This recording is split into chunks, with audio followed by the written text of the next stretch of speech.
Assalamualaikum warahmatullahi wabarakatuh. Selamat pagi teman-teman. Kembali lagi bersama saya Fadlul Malik, masih di NMC TV.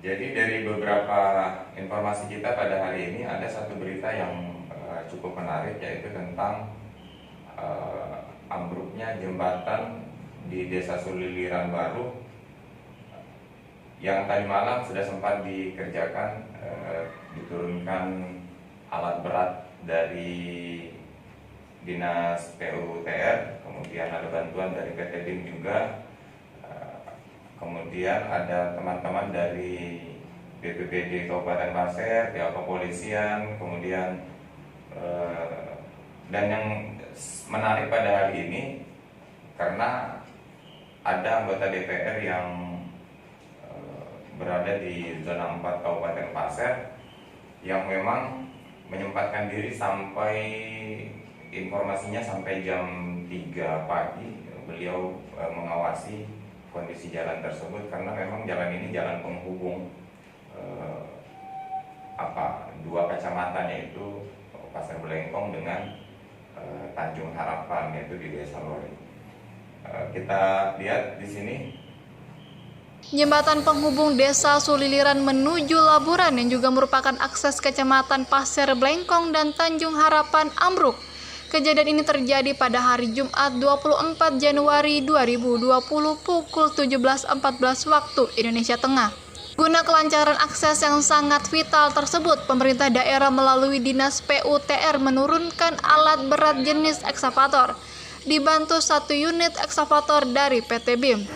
Tim tanggap darurat ini antara lain terdiri dari pihak kepolisian dan tanggap bencana BPBD Pasir.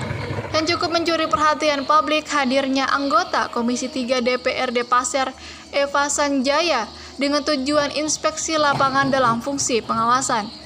Menurutnya, penanganan tanggap darurat ini akan dilengkapi dengan pemasangan box culvert sebagai upaya sementara, sambil menunggu penganggaran di APBD Perubahan atau APBD Murni 2021. Dari dinas terkait, dari PU maupun dari perusahaan sudah bekerja sama dengan masyarakat, sudah melakukan respon cepat terhadap kerusakan longsornya jembatan dari Desa SP1 Suliliran Baru, penghubung dari Kecamatan Pasir Belengkong dan Tanjung Harapan. Ya, Pak, ya. Jadi kita sudah berupaya, juga dapat bantuan dari perusahaan sekitar sini, Pak, ya. Sudah membantu kita. Dari pihak kepolisian juga sudah hadir membantu kita juga. Dari pihak BNPB itu juga serta di kegiatan ini. Insya Allah kedepannya kita akan lebih fokus di penanggulangan bencana, Pak, ya, termasuk kerusakan jalan dan juga jembatan longsor. Ya, insya Allah di tahun 2021 kita akan anggarkan ini, Pak, ya, segera. Kami dari masyarakat Suliliran Baru dan tokoh masyarakat di sini juga, yang saya kebetulan adalah wakil lembaga adat Pasir, yang kemudian berdomisili di sini. Nah, saya langsung tadi sore juga melihat kejadian di sini dan memantau dari sore. Nah, alhamdulillah kami sangat berterima kasih kepada pemerintah daerah yang cepat tanggap. Nah, ini yang sebenarnya diinginkan oleh masyarakat, bahwa pemerintah itu adalah bagian daripada membuat solusi untuk perbaikan di daerah kami. Nah, contoh malam ini solusi yang tepat yang diberikan oleh pemerintah, membantu alat berat dan dibantu oleh perusahaan perbaikan gorong-gorong, karena ini merupakan akses yang luar biasa, mobilisasinya kan. Ini kita dengar kabarnya memang tadi sore, terus setelah mendengar kabarnya memang kita langsung menginformasikan ke atasan, kemudian atasan memerintahkan kita untuk menurunkan tim satgas. Nah, tim satgas ini memang kebetulan kita punya alat di PU, ya, untuk penanganan sementara keadaan-keadaan darurat.